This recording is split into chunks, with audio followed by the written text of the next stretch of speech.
শোন রহিম, বাবা মারা যাওয়ার পরে সকল সম্পদ জমি জমা ভাগ করে দিয়ে গেছে। তোকে দিয়েছে পশ্চিম পাড়ার ওই জমিটা, বাকি সব আমার। এইটা কিন্তু ঠিক হলো না ভাইয়া, তুমি মিথ্যে কথা বলছো। বাবা অবশ্যই আমাদের দুই ভাইয়ের নামে সমানভাবে ভাগ করে দিয়ে গেছে।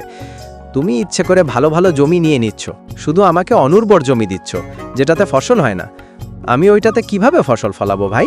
তুই কিভাবে ফসল ফলাবি কিভাবে ফলাবি না সেটা আমার দেখার বিষয় না। বাবা যেটা লিখে দিয়ে গেছে সেটুকুই করছি। তুই যা পারিস কর, আমি চলি। আর বেশি তেরিমেরি করলে জানিস তো আমি কি করতে পারি। দেখেছো বউ, আব্বাস আমার বড় ভাই, তারপরও আমার সাথে কিভাবে বেইমানি করলো। এটা ঠিক করলে বলো?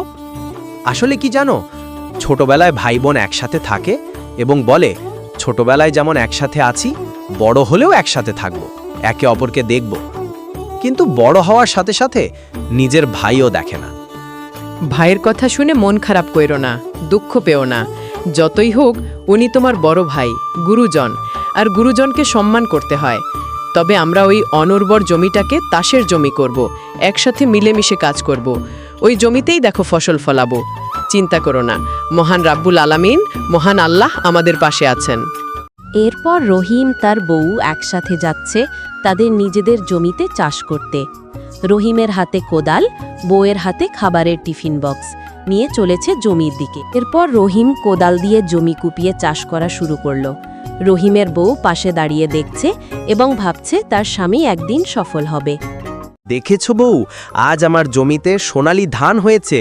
এগুলো ধান বিক্রি করে যে টাকা পাবো, সেই টাকা দিয়ে আমাদের সংসার খুব ভালোভাবে চলবে। কি বলো গো?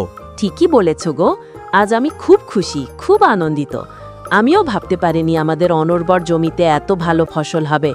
সবই হয়েছে মহান আল্লাহর দয়া ও তোমার কঠোর পরিশ্রমের মাধ্যমে।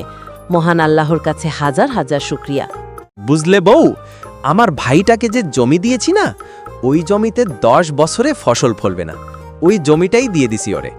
আর বুদ্ধি করে আমি আসন আসন জমিগুলো নিয়ে নিয়েছি।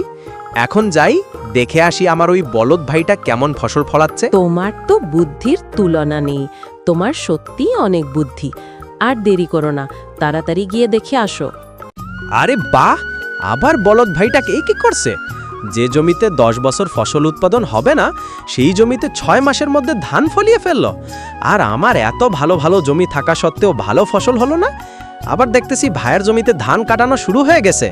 এই জসিম, এদিকে একবার আয়, তোর সাথে কথা আছে। বলুন কর্তা, কি জানতে চান? আমি তো আপনার ভাইয়ের জমিতে ধান কাটতেছি। খুব ভালো ধান হয়েছে আপনার ভাইয়ের। সত্যি আপনার ভাই কঠোর পরিশ্রম করছে, এজন্যই তো সোনালী ফসল করছে।